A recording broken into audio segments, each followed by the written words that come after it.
তবে বাদ হবে। আমরা লড়াই চালিয়ে যাব, 6 নম্বর ফর্মে ভর্তি করে আবার অন্তর্ভুক্তির জন্য দাবি জানাবো। না হলেও নির্বাচনের মনোনয়নের শেষ দিন পর্যন্ত ফর্ম জমা দেয়, আমরা চেষ্টা করব।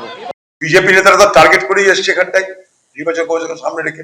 কেউ মৃত তাকে আমরা বলি না জীবিত, কেউ জীবিত তাকে আমরা বলি না মৃত। তাতে কি বাদ গেছে না বাদে তারা জানে। আমার বক্তব্য হচ্ছে যে যারা নাম বাদ গেছে তারা সবাই রাস্তায় বেরিয়ে আসুন, তাদের সকলের জন্য আমরা আছি। কার নাম বাজাচ্ছে, কেন বাজাচ্ছে, তারা সবাই বেরিয়ে আসুন রাস্তায়। এই জিনিস যে হবে, এটা যে হতে পারে, এই সম্ভাবনার কথা সব থেকে আগে আমরা বলেছি। সবকিছু হয়ে যাওয়ার পর যখন রুগী মরে গেছে তখন তার উপরে আতর ছিটিয়ে বাংলার মুখ্যমন্ত্রী রাজনীতি করতে পারেন না। সব থেকে আগে রাজ্যকে এগিয়ে আসতে হবে। সুপ্রিম কোর্ট যান কালকে, সুপ্রিম কোর্ট কালকে যান, বলুন যে ভোটারের ভোট দেওয়ার অধিকার কেড়ে নিলে আমরা বাংলায় ভোট বয়কট করব, বলুন। আপনারা দেখেছেন গত পরশু দুদিন আগে কলকাতা হাইকোর্ট অবসরপ্রাপ্ত বিচারপতিদের দিয়ে ট্রাইব্যুনাল বানিয়ে দিয়েছে।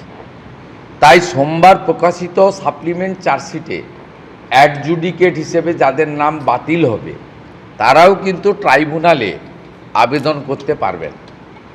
আমি অনুরোধ করব সকলকে, মমতা ব্যানার্জির উস্কানিতে বা কামরুজ্জামানদের উস্কানিতে বা হুমায়ুন কবিরদের উস্কানিতে ফাঁদে কেউ পা দেবেন না।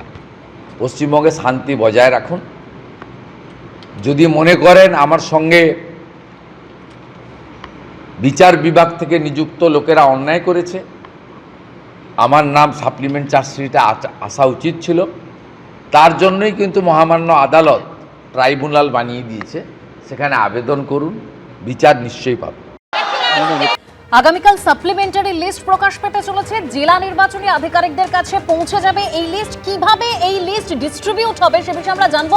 আর কি তথ্য রয়েছেন আমাদের অপর প্রতিনিধি সৌমিত্র রায় রয়েছেন আমাদের সঙ্গে। সৌমিত্র, দেখো, আগামীকাল সাপ্লিমেন্টারি লিস্ট বেরোবে। কমিশন সূত্রে যেটা খবর, নির্বাচন কমিশন সূত্রের খবর, আগামীকাল সেই লিস্ট বেরোতে সন্ধে হয়ে যাবে। সন্ধে 6টার পর এই লিস্ট বেরোবে এবং এই লিস্টে কত লাখ জনের নাম থাকবে এটা একটা সব থেকে বড় প্রশ্ন ছিল, যেটা নির্বাচন কমিশন সূত্রে যেটা জানা যাচ্ছে যে প্রায় 28 লক্ষ নাম কালকের লিস্টে বেরোবে।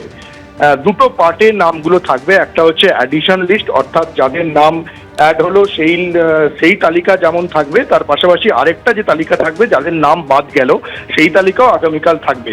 এবং সাপ্লিমেন্টারি লিস্টের যে নামগুলো সেটা আগামীকাল, যেটা নির্বাচন কমিশন দপ্তর সূত্রে যেটা জানা গেছে, যে অনলাইনেও দেখতে পাওয়া যাবে। এবং যে লিস্টের হার্ড কপি, সেই হার্ড কপি বিভিন্ন জেলায় ডিএম অফিসে যেমন থাকবে এবং পাশাপাশি বিভিন্ন বুথেও সেই লিস্টের হার্ড কপি পৌঁছে যাবে। এবং আজকে এছাড়াও যেটা একটা খবর সেটা হচ্ছে নির্বাচন কমিশন সূত্রে, সেটা হচ্ছে যে আগামী 31শে মার্চের মধ্যে রাজ্যে আরো 300 কোম্পানি কেন্দ্রীয় বাহিনী চলে আসবে এবং এই 300 কোম্পানি কেন্দ্রীয় বাহিনী রাজ্যের বিভিন্ন জেলায় তারা পৌঁছে যাবে। এইটাই হচ্ছে আজকের খবর। এবং এই সাপ্লিমেন্টারি লিস্ট আগামীকাল সন্ধ্যে 6টার পর বেরোবে এবং প্রায় 28 লক্ষ নাম এই লিস্টে থাকবে।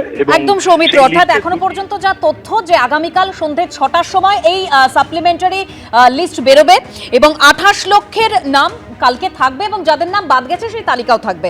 এবিপি আনন্দ, এগিয়ে থাকে, এগিয়ে রাখে।